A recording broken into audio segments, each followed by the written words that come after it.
Good afternoon, everybody. We're going to go ahead and get started on the webinar. My name is Corey Talbot. I'm a partner at Holland & Hart. I'm in the firm's commercial litigation group and also do antitrust counseling with an emphasis on healthcare.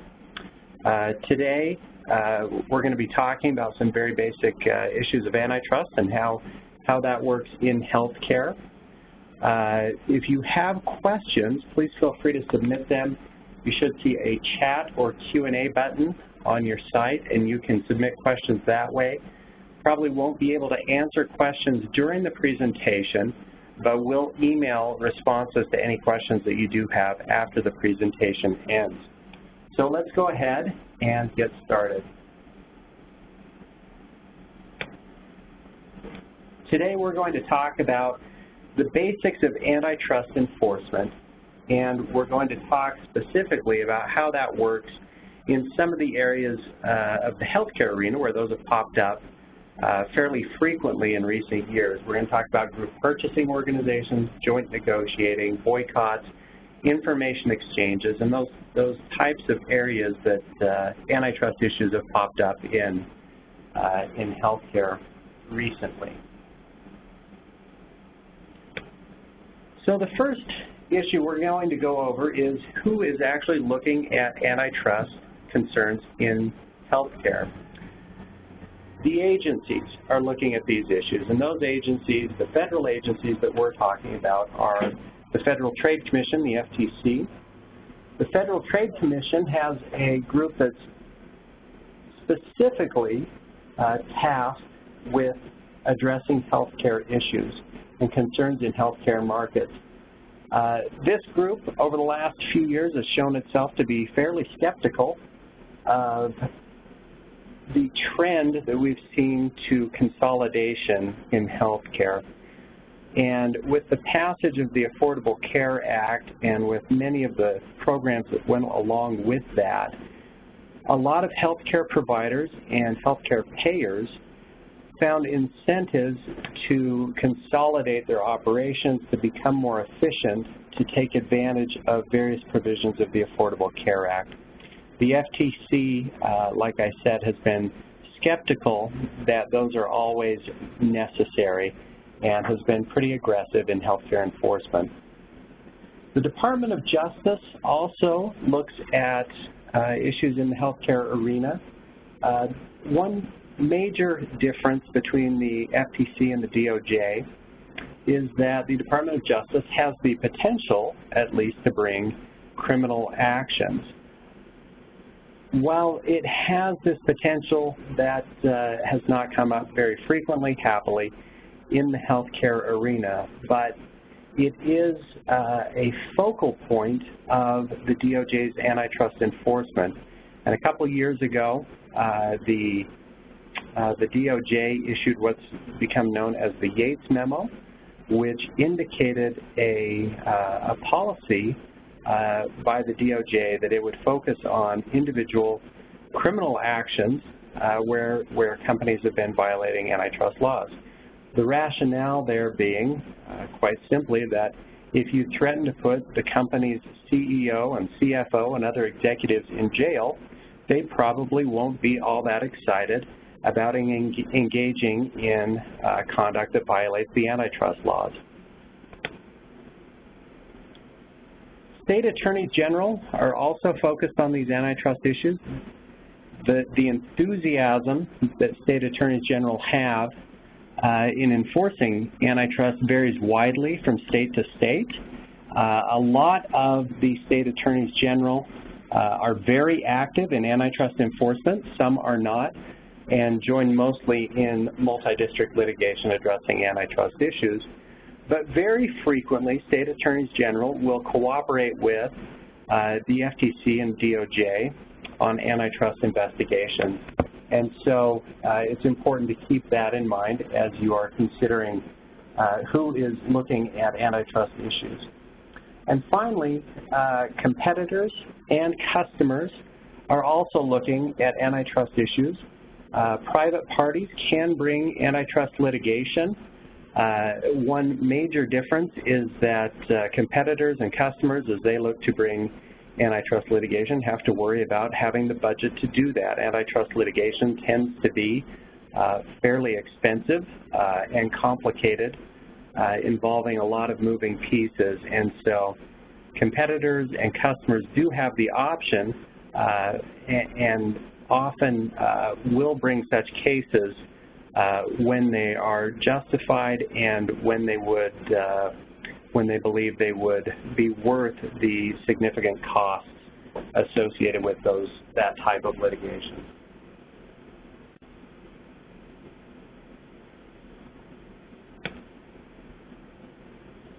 We're going to focus mainly on the federal agencies and looking at their goals in antitrust enforcement. The agencies are looking to promote consumer welfare, and they do that by protecting competition.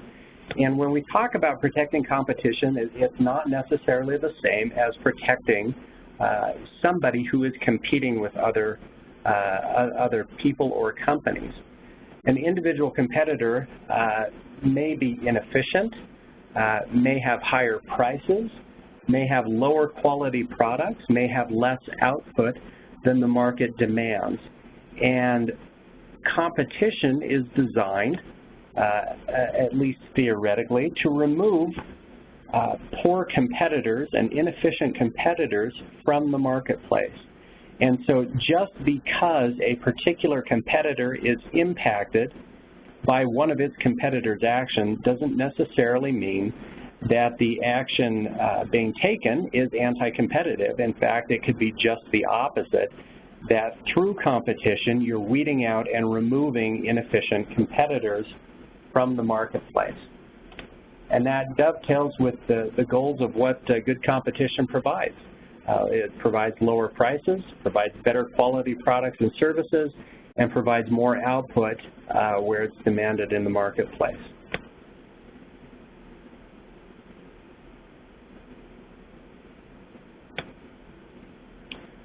So agencies and private parties are looking at a number of different statutes and regulations when we talk about antitrust enforcement. States very, very frequently have statutes that mirror or closely track federal antitrust statutes.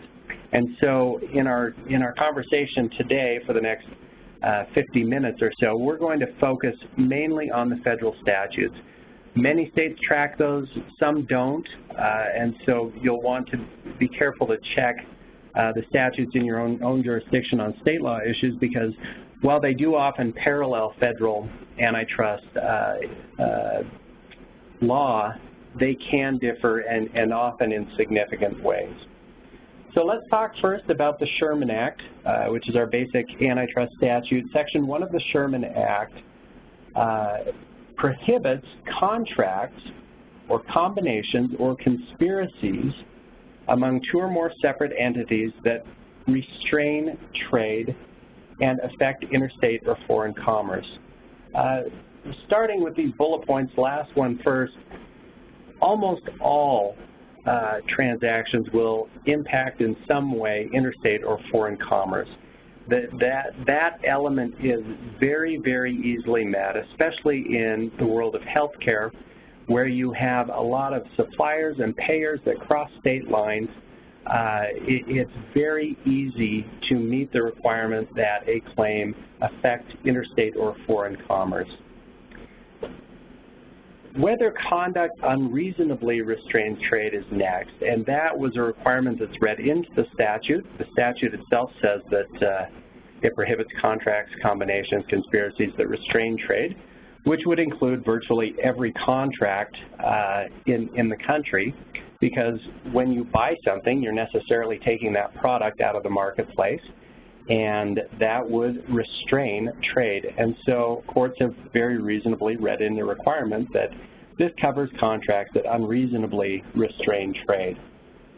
And they have to be among two or more separate entities. You can't conspire with yourself for a Section 1 violation. look at a quick example of this. Several months ago, the Philadelphia Federation of Teachers Health and Welfare Fund filed a lawsuit in federal court alleging that three pharmaceutical companies had conspired to increase the price of a generic steroid that was used to treat skin conditions. And the lawsuit claimed that these three companies had worked together over the last 3 years to raise the prices on that steroid by, as you'll see on the slide, 635%.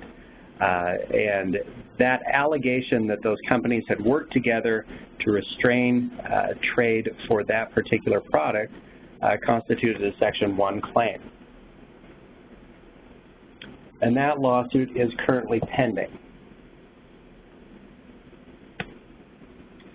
The Sherman Act also prohibits monopolization and attempts to monopolize and conspiracies to monopolize. Section 2 of the Sherman Act prohibits that conduct. And what courts look at there is to see whether the defendant in such a case possesses monopoly power and whether it acquires or maintains that power by exclusionary conduct. And that second element is important. It's not necessarily bad to have a monopoly if the monopoly is a result of good competition. Agencies are fine with that.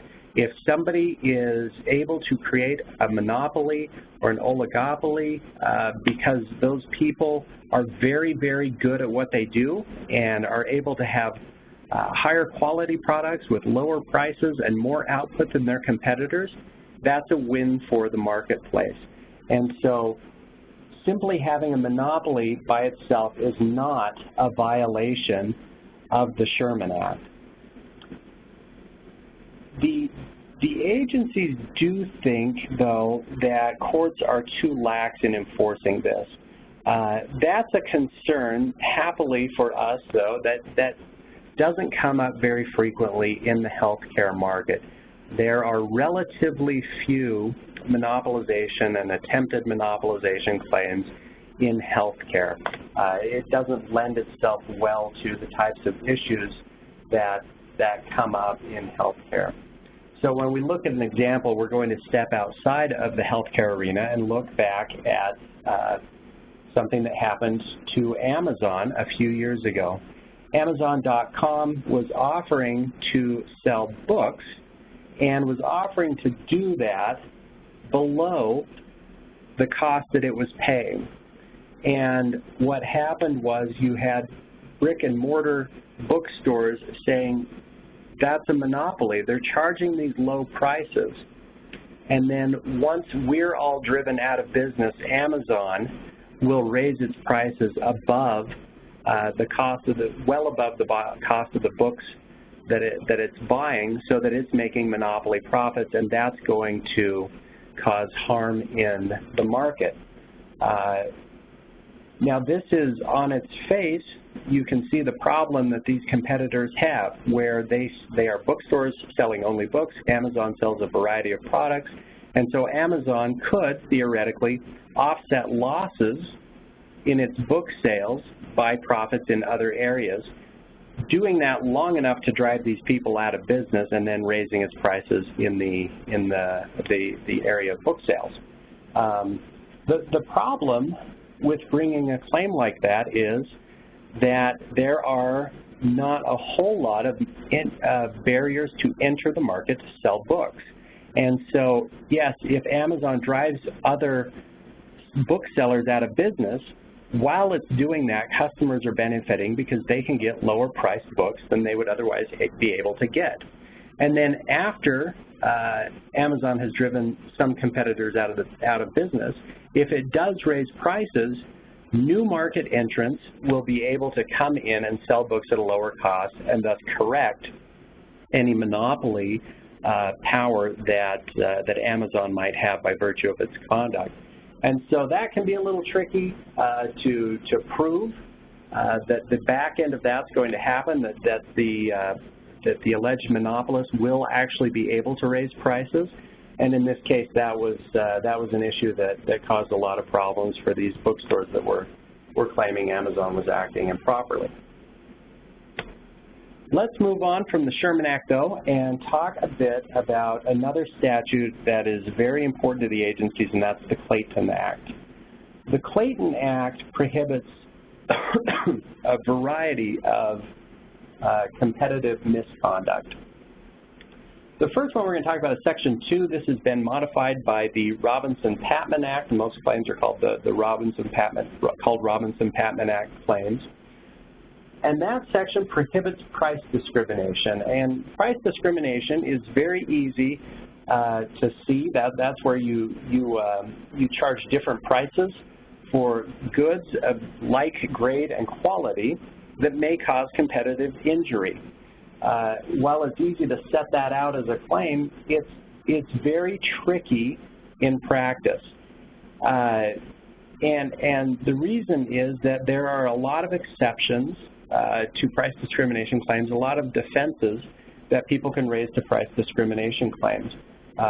For instance, if you have two hospitals and they are both getting their supply of aspirin from the same manufacturer, and one is charging the hospital 5% less than the other hospital, that's not necessarily a price discrimination claim. There may be a reason that they're able to do that. It may be that both parties could have gotten the lower price on the market generally, and if that's the case, there's no price discrimination claim.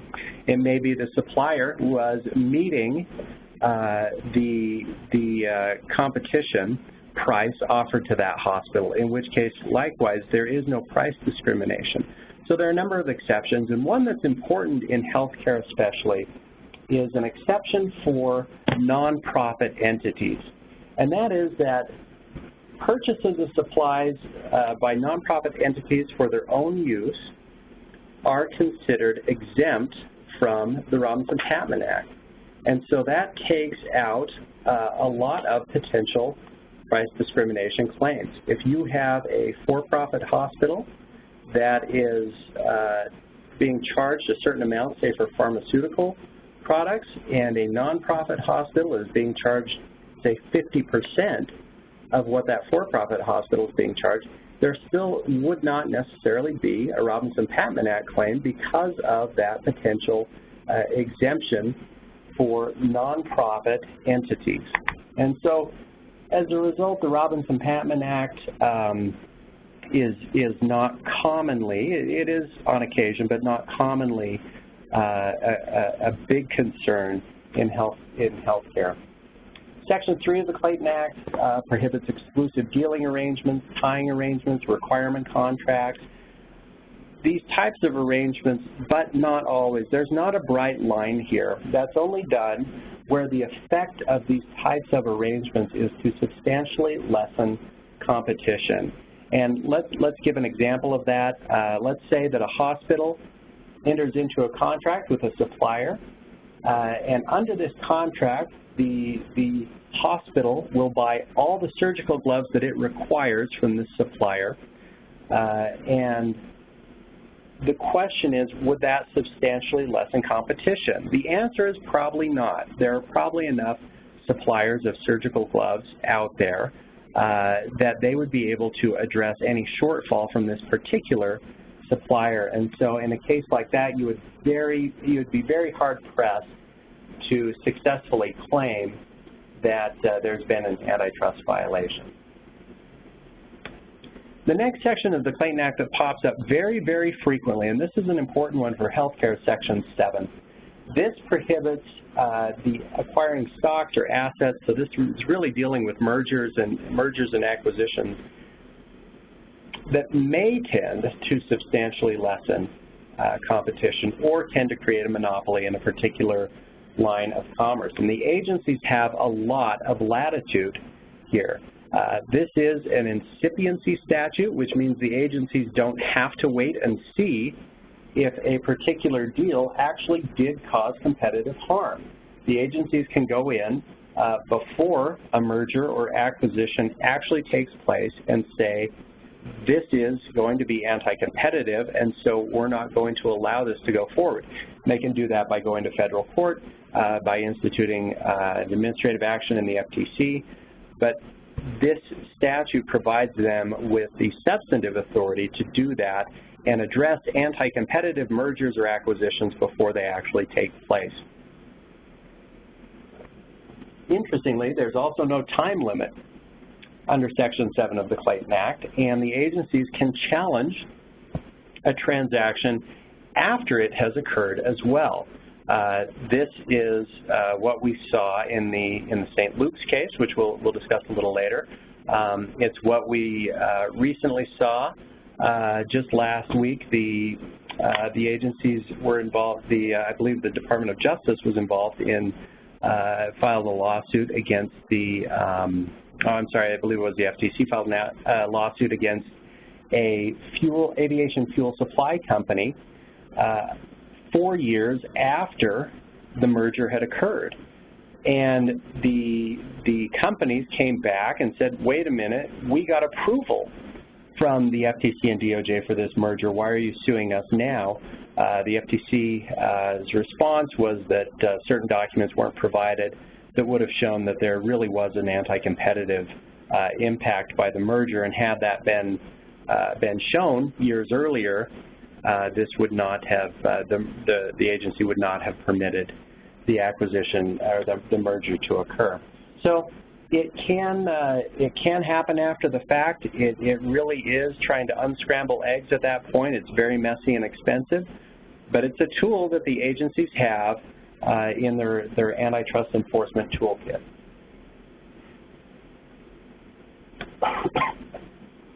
Another example of Section 7 being used, and these are really the two biggest cases that have come up recently, are in the mergers of Aetna and Humana and Anthem and Cigna. The Department of Justice used Section 7 of the Clayton Act to block both of those mergers from occurring. And at the time, then Attorney General Loretta Lynch said that if allowed to proceed, these mergers would fundamentally reshape the health insurance industry, leaving much of the multi-trillion-dollar health industry in the hands of 3 mammoth insurance companies. Those were 2 huge cases for the Department of Justice. It won both of them, and both of those mergers were blocked. Section 8 of the Clayton Act prohibits interlocking directorates, and that really means that it prohibits competitors from having members of their board of directors that are also members of another competitor's board of directors. And you can see the problems that could have, I think, fairly intuitively, that if you're sitting on the board of directors of Apple, and at the same time you're sitting on the board of directors of Microsoft, and both of those companies are trying to come up with ways to compete better with each other, that's going to be a problem if you're on both of those boards. This is largely an issue in the tech sector these days, but it hasn't been too frequent a problem in the healthcare arena. And then finally, the Clayton Act, Section 4 of the Clayton Act, is what allows private parties, customers, competitors, to file antitrust claims as private parties. And under either the Sherman Act or the Clayton Act, very importantly, it allows a successful plaintiff to recover triple damages for antitrust violations. So those are the general statutes that we'll be talking about today as we now focus a little more on healthcare specifically.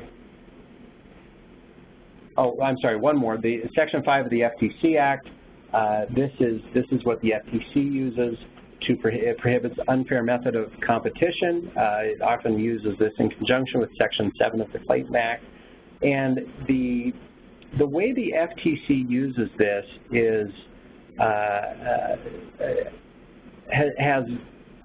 a procedural tool, has significant impacts on its enforcement ability.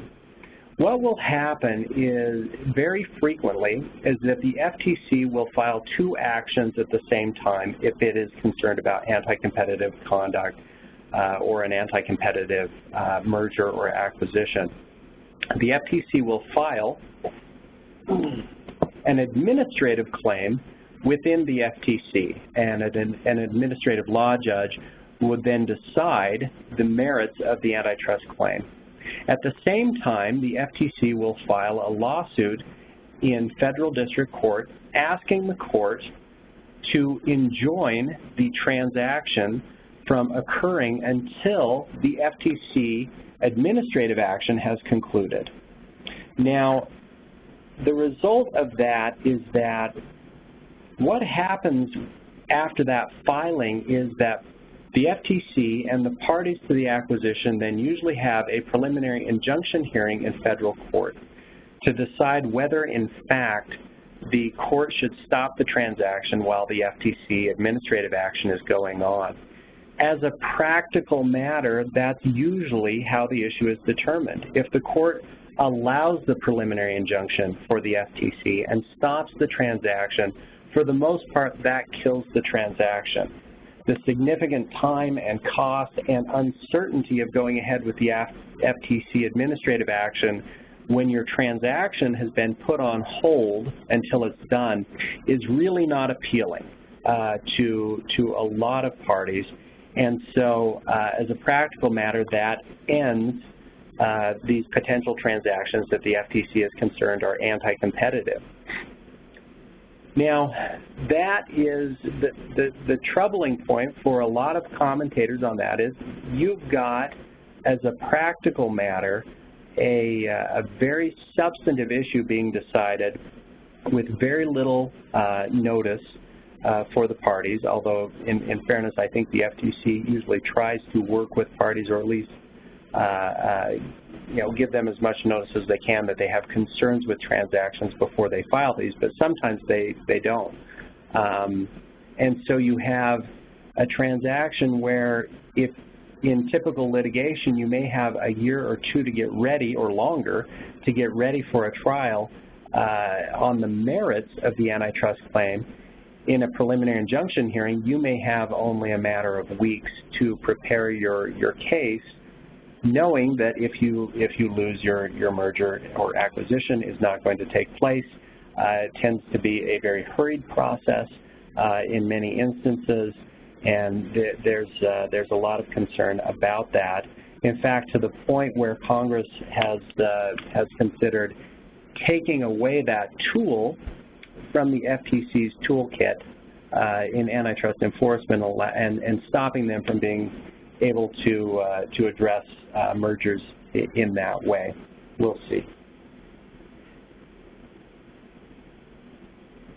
And just one last point on Section 5 of the FTC Act. The FTC believes that this statute can be read more broadly than the Sherman Act or the Clayton Act, and so on occasion, not horribly often, but on occasion, the FTC will bring actions under the FTC Act that would not otherwise be antitrust violations of the Sherman Act or Clayton Act, but fall under this broader language of unfair methods of competition. And so it casts a pretty broad umbrella in this statute.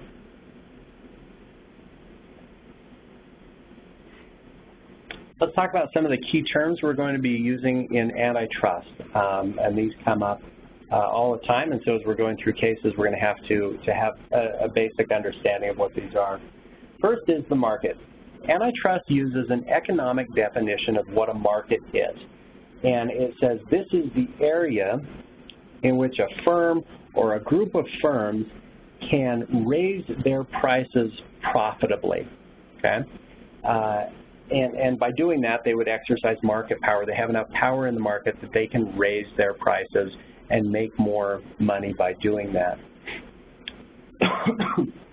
In looking at this issue, courts use, in the healthcare arena especially, the courts use what's been called the hypothetical monopolist test to define most relevant markets. And so the notion of a hypothetical monopolist is that if you did have a hypothetical monopolist, assume somebody is a monopolist, and they could impose a small but significant non-transitory increase in price, in that proposed market, then the market is properly defined. So in other words, if you have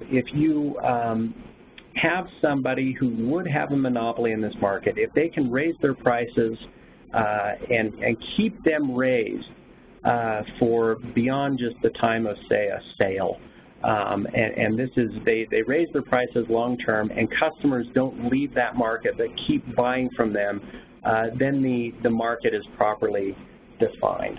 And when we talk about the market, there are two types of markets that we need to consider. There's the product market and the geographic market.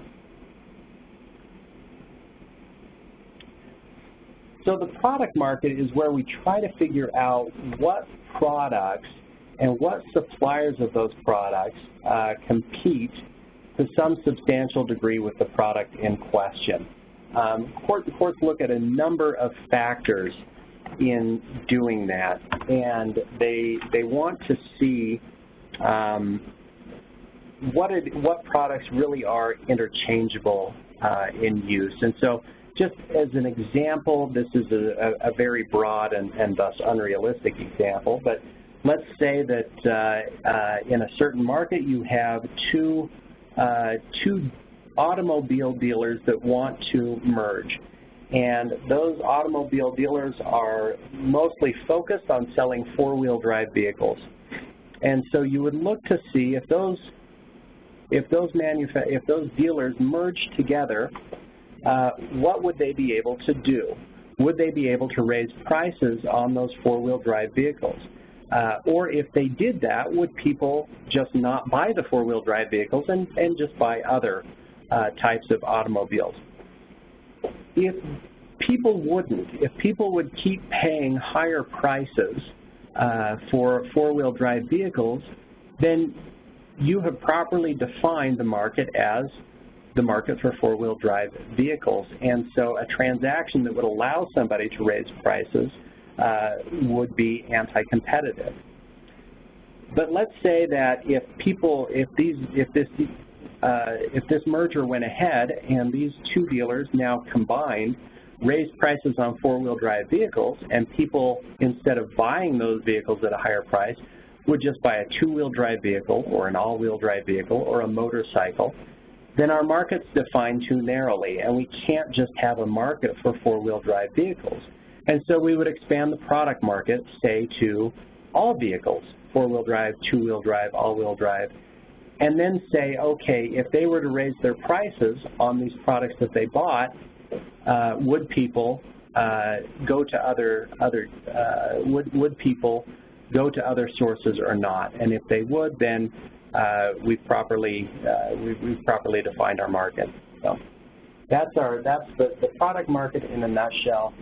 This analysis, though, is complicated by the fact that there are insurers in healthcare, and so you don't just have to worry about your customers. So if I'm a healthcare provider and my customer is considered as the patient, we don't just take the patient's consideration into account, we also have to take into account the payer.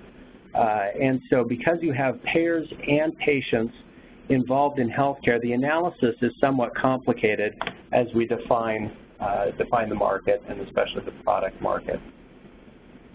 The next type of market that we're concerned about is the geographic market, and this is the physical territory where producers are located and where customers, patients, payers can turn to for their supply, in our case of healthcare. So you would again look at the hypothetical monopolist test, and could that hypothetical monopolist impose a small but significant non-transitory increase in price in the proposed market? Let's look at an example. Let's say that you have a hospital in Las Vegas and it is entering into a proposed merger agreement with another hospital in Las Vegas, and you're trying to determine if Clark County is the proper geographic market for hospital services with respect to that merger. And what you would do is you would assume that the hospitals in Clark County all got together in a cartel and decided to raise prices. if those hospitals did that, would people look elsewhere for healthcare services? If they would, what you do is you expand the market and you say, okay, we're going to include these same hospitals in Clark County and maybe 2 or 3 surrounding hospitals that aren't in Clark County but are close enough by that people would go there if prices were raised in Clark County. And you do the same test again. Would people go to those hospitals notwithstanding the fact that they raised prices? And if they would, you have found your geographic market. You've found the point where those hospitals can profitably raise prices with non-transitory increases in prices. And so that's very, very basic on these geographic and product markets. Excuse me. Market power is the ability to raise prices or lower quality without losing so much business that it would make it unprofitable. And market power, you can exercise that unilaterally or through coordinated effort with your rivals. And let me give you an example. Let's say that one gas station in Las Vegas, Nevada, decides that it's going to raise its gas prices by 10 cents a gallon.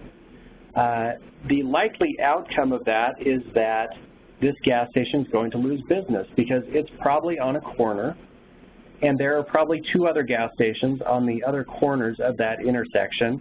And so as customers go by, nobody's going to go to the gas station that raised its prices by 10 cents a gallon because there's a clear alternative and they have choice. The competition will take care of that threat of an inefficient competitor that's charging higher prices. And so that gas station would not be able to do that for a very long period of time. And so that gas station would not have market power. Contrast that, though, with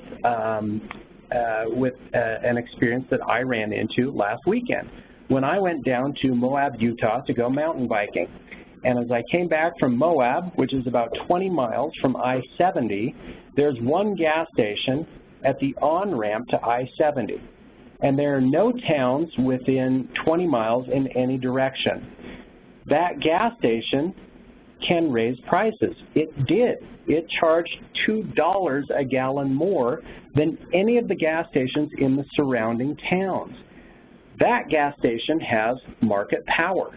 It can profitably raise prices a significant amount because there's no competition in that area to prevent it from doing so. And so that gas station would have market power within that area. Now, once we've determined that conduct appears to be anti-competitive, we have a market that we've defined to deal with, the question becomes, well, what does a court do with that? The court can look at anti-competitive conduct to determine whether it violates antitrust law. In doing that, the court doesn't just look at the anti-competitive conduct. It looks for potential pro-competitive benefits of what otherwise would be anti-competitive conduct. And so what we have is a continuum, really, where a court will decide whether conduct is anti-competitive or not. And in doing that, sometimes we know that certain conduct is almost always anti-competitive. And that conduct, courts have found to be per se illegal. An example of that would be price fixing. If 2 competitors get together and they fix prices, that has been found to be anti-competitive always in the absence of another agreement by the parties with pro-competitive justification. If you simply have that naked agreement by competitors to fix prices, that is always going to be anti-competitive. And so the court really doesn't have to do an analysis because the analysis is we've seen this enough to know it's always anti-competitive. So it's per se illegal. In other cases, the court will apply what's called the rule of reason, where the court will balance the anti-competitive and pro-competitive impacts of a transaction. And in doing that, remember this is a continuum. Some transactions are so frequently found to be anti-competitive that the court only has to do a quick look at the transaction to determine whether it's anti-competitive, and usually it is. In other instances, though, the court will take a full-blown rule of reason review of a transaction to determine how the pro-competitive and anti-competitive aspects of that transaction work together. A couple examples of ways that you can show that an otherwise anti-competitive contract wouldn't be problematic to show that you lack market power. In other words, if let's say that two gas stations, again, in Las Vegas decide that they are going to merge, well, that may decrease competition because those two gas stations aren't competing with each other anymore. But two gas stations in Las Vegas aren't going to have market power. And those two gas stations couldn't each raise their gas prices by 10 cents a gallon because people would still go elsewhere and there would be plenty of other suppliers of gasoline, and their lack of market power would defeat an argument that their conduct or that merger would be anti-competitive. Or there could be significant pro-competitive benefits. Sometimes a transaction, while it may reduce competition, it can provide significant efficiencies that would allow customers to get higher quality products, allow customers to get cheaper products, or allow more output. And so courts would look at potential pro-competitive benefits like that in determining whether a transaction would violate the rule of reason. And so the court looks at, is it really necessary for this transaction? And if it is, then the court will allow it to happen. But again, this is all a continuum from per se illegal to a full-blown rule of reason analysis. Some examples, we talked about naked price-fixing agreements. Those are per se illegal. Agreements not to compete. So, for instance, if I have a hospital on the north side of town and I have one competitor with a hospital on the south side of town, and we agree that we're just not going to compete on prices, we're not going to try to take each other's patients, we're not going to compete on price, not just on price, but on any other aspects of our business, that would be a per se violation of antitrust laws. And this frequently comes up in market division cases where companies decide they'll split the market. You take this half, I'll take that half, and those are per se illegal.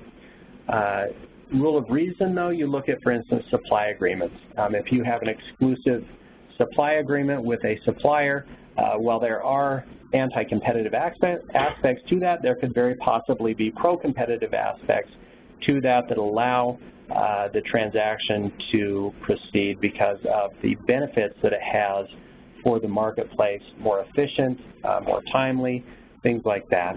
And so the rule of reason gives you a chance to put on those sorts of defenses in an antitrust action.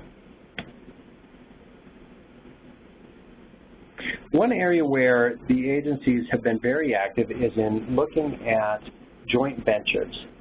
Joint ventures, you have separate agreements that agree to jointly provide a service or a product. This should be distinguished, hopefully, from a cartel. A cartel is where businesses just get together and restrain competition. A cartel is when all the oil producers in the Middle East decide what they're going to set their price on for oil. That's a cartel, and that is illegal under U.S. antitrust law. Joint venture, though, sometimes businesses can work together in ways that they couldn't do separately, and it provides a benefit to the marketplace. And the agencies and courts are okay with doing that, but they put restrictions on those so that these joint ventures don't really, aren't simply cartels disguised as joint ventures. The court will look at three main issues. Are there possible restraints of trade subordinate and collateral to a legitimate joint undertaking?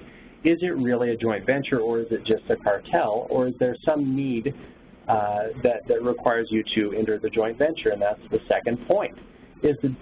Are these the restraints on trade necessary to the success of the joint venture, and are they no more restrictive of competition than necessary to accomplish the pro-competitive ends? And so let's look at an example that comes up very, very frequently in healthcare, and that is group purchasing organizations. These provide tremendous efficiencies.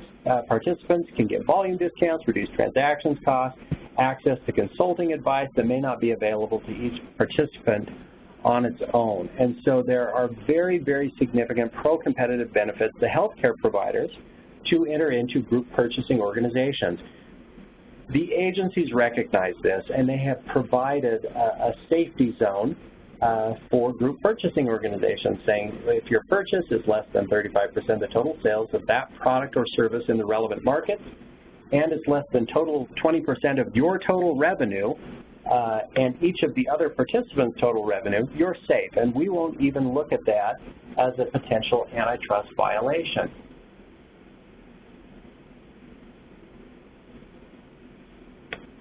Even outside of that safety zone, the agencies have said that very frequently these group purchasing organizations are fine. And they look at a number of factors in doing that. Are members required to use the arrangement for all of their purchases of a particular product or service? If not, it's probably not. That weighs against a finding that it's a violation of antitrust laws or that it's anti-competitive. If the negotiations are conducted by an independent employer or agent, if they are, that also cuts against a finding that it's anti-competitive. And the notion is that it's not a particular participant that's getting that information and conducting the negotiations. That's done by a third party without ties to any particular participant in that group purchasing organization.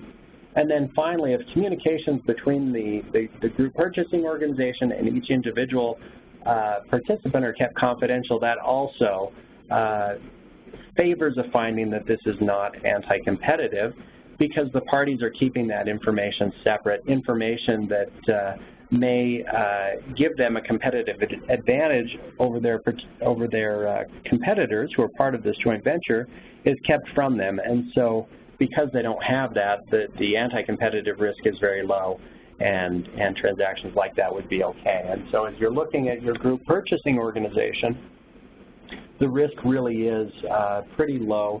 If you first, if you fit in that safety zone, there's no risk.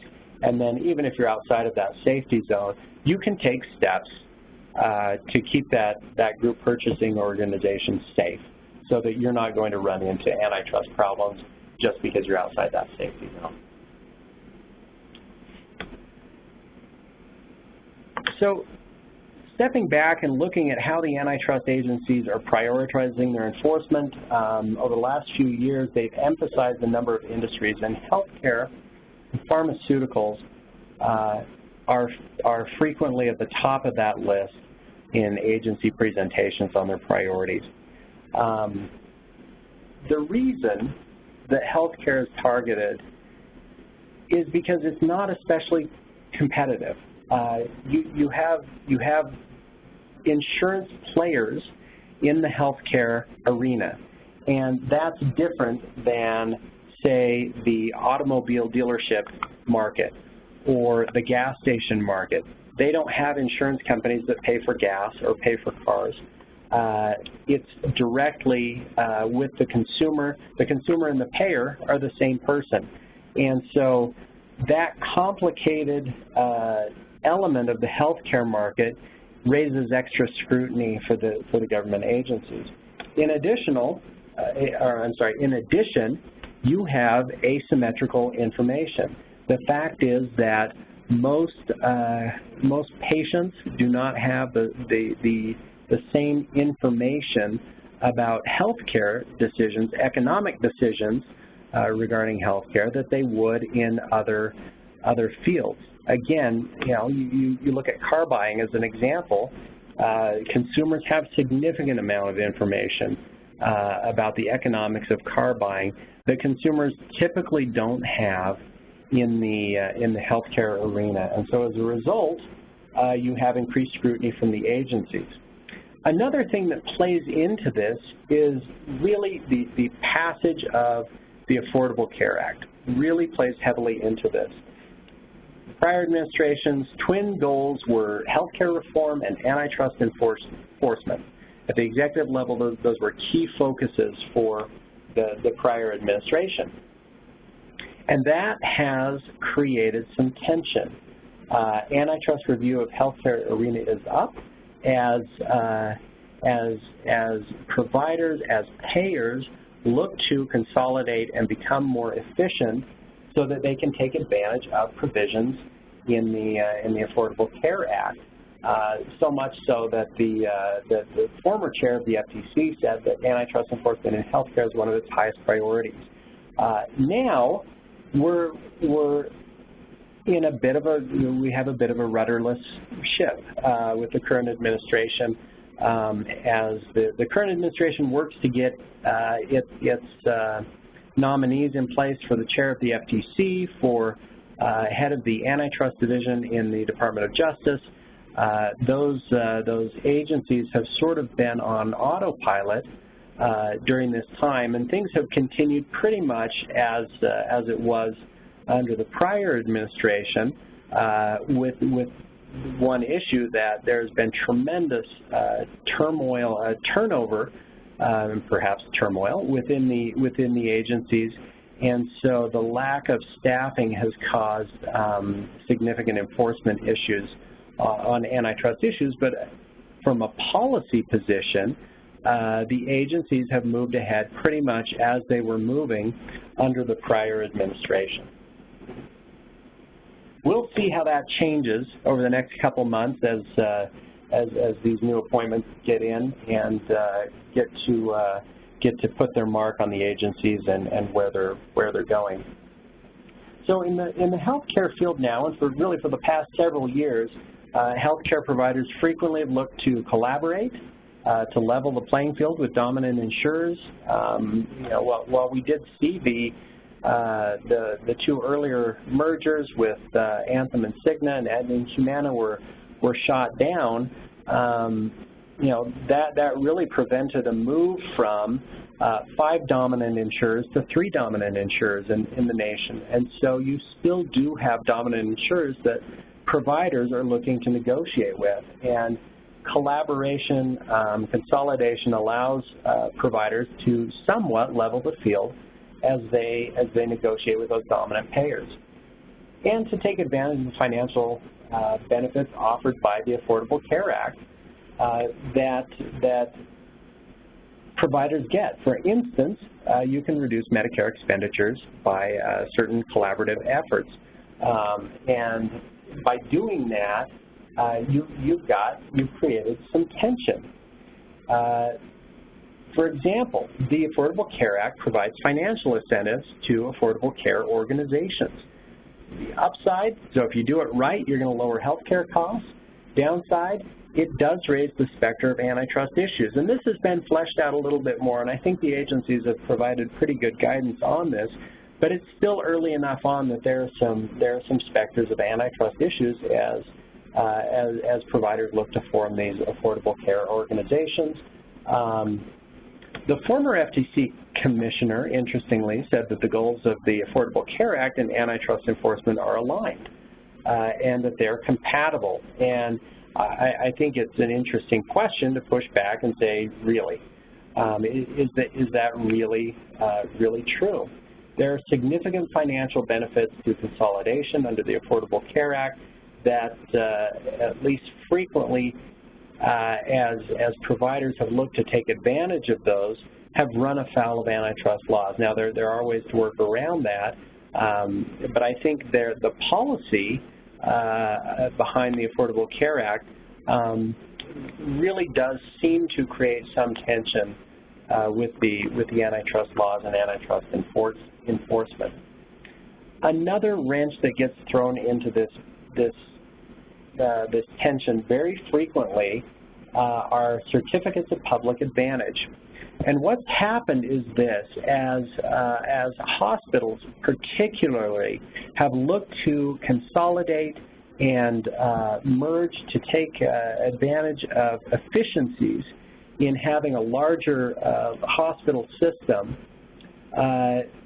those transactions, when they have been targeted by the federal agencies, have been salvaged by states in many instances. And what's happened is states have created certificate of public advantage laws, which allow, for instance, hospitals that are merging to go to the state and convince the state, whether it's through the Attorney General or a state agency, that the particular merger of those hospitals would be of significant advantage to the public. And if they can convince the state of that, the state will give them a certificate of public advantage, which preempts federal antitrust enforcement with respect to challenging that particular transaction.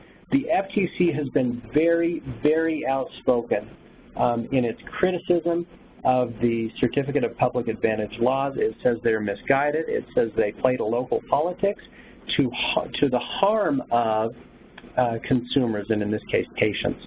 That said, several states have passed it. Several more are looking at these COPA laws, and they can be a significant shield for healthcare providers as they look to consolidate and collaborate.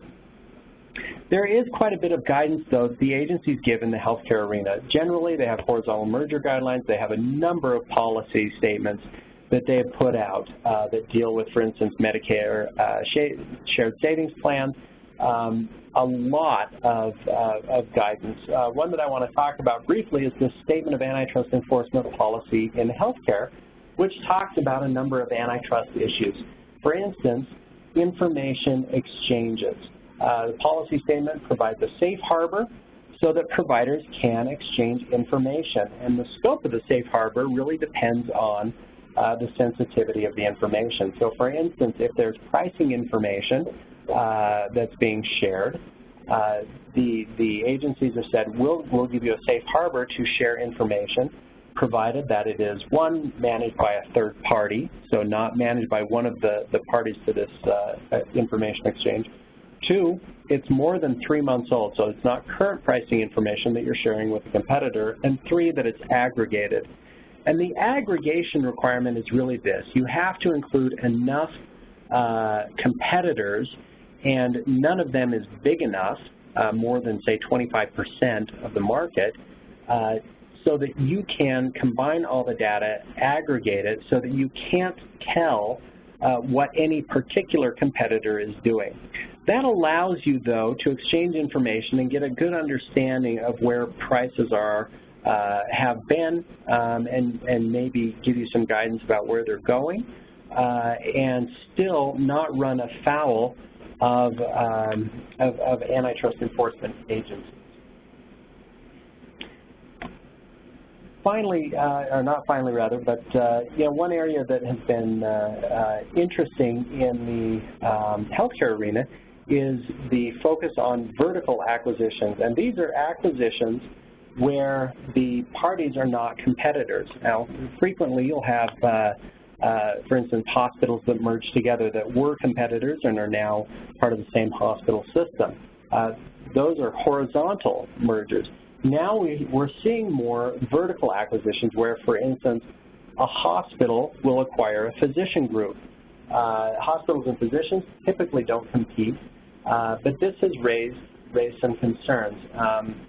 One of the most publicized has been the St. Luke's case out of Idaho. This is where St. Luke's Hospital acquired Seltzer, an independent physician group. The FTC said the acquisition included the right to negotiate health plan contracts, establish rates and charges, And a competitor hospital, St. Alphonsus, said that this would give St. Luke's a dominant market share and allow it to block referrals to St. Alphonsus. So the trial court looked at this and said, yeah, this does threaten competition. And it ordered St. Luke's to divest the acquired physician group. In other words, it unscrambled the eggs and undid this transaction. This was the first case that the FTC litigated through trial on one of these physician group acquisitions, and the Ninth Circuit affirmed. And on the, in affirming, what we saw is that the Ninth Circuit really confirmed something that we've seen over the last about 20 years, which is the FTC has gotten really, really good at defining the market. And it defined the geographic market in a very narrow way to exclude a lot of other hospitals that St. Luke's argued it actually competed with. And the FTC did a very good job of arguing successfully that the market was much narrower and didn't include a lot of the hospitals in the nearby Boise area. And the remedy in this was divestiture. What St. Luke's had hoped for was that it would get some oversight from the court on the transaction to see if there would be actually anti-competitive impacts, and that did not happen. The court said that's not its job and ordered divestiture. Now, notice the difference in focus, because St. Alphonsus was arguing that it would foreclose competition. The FTC's focus, though, was really on costs. You're giving St. Luke's the ability to get higher rates from commercial payers, from insurers.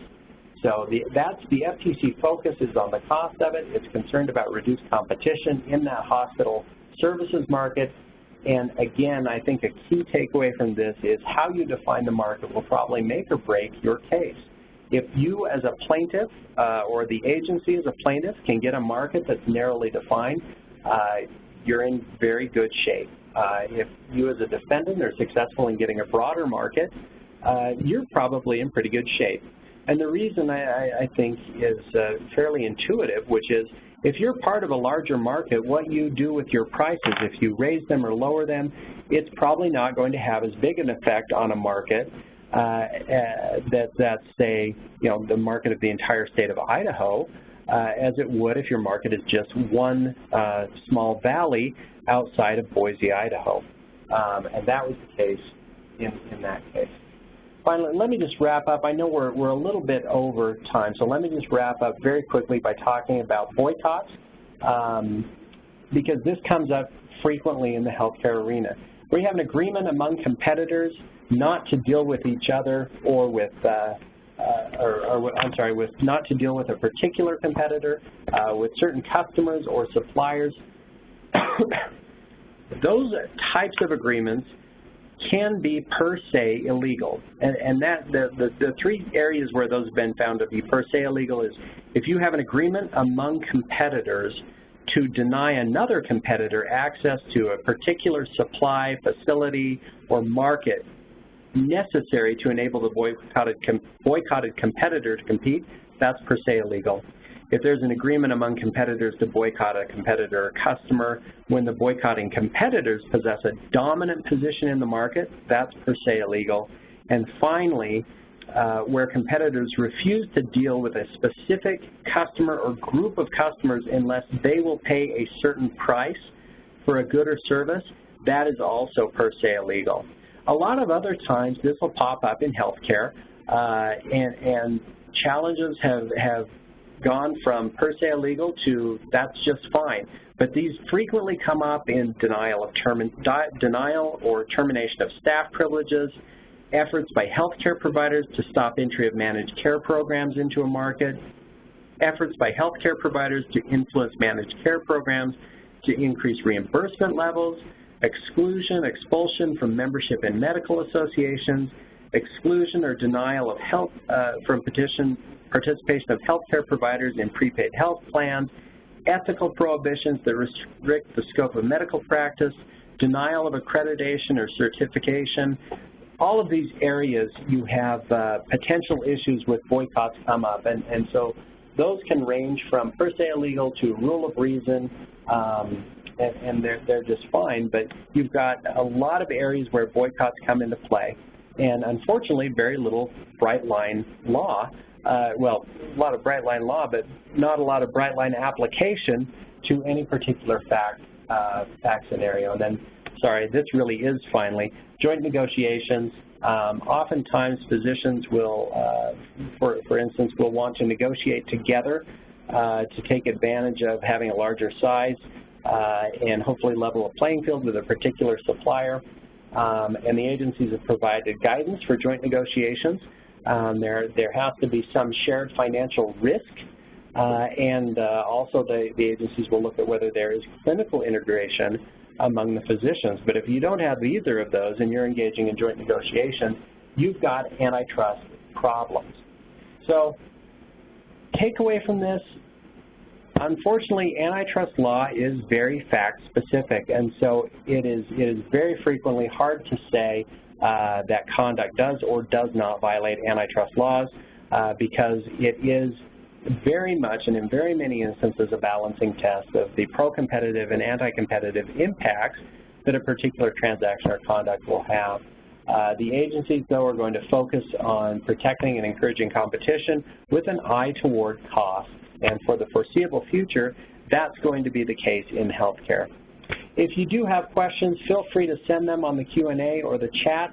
I'm sorry I kind of rushed the ending because I went over, so I apologize for that. But thank you for attending today, and I hope you all have a great afternoon.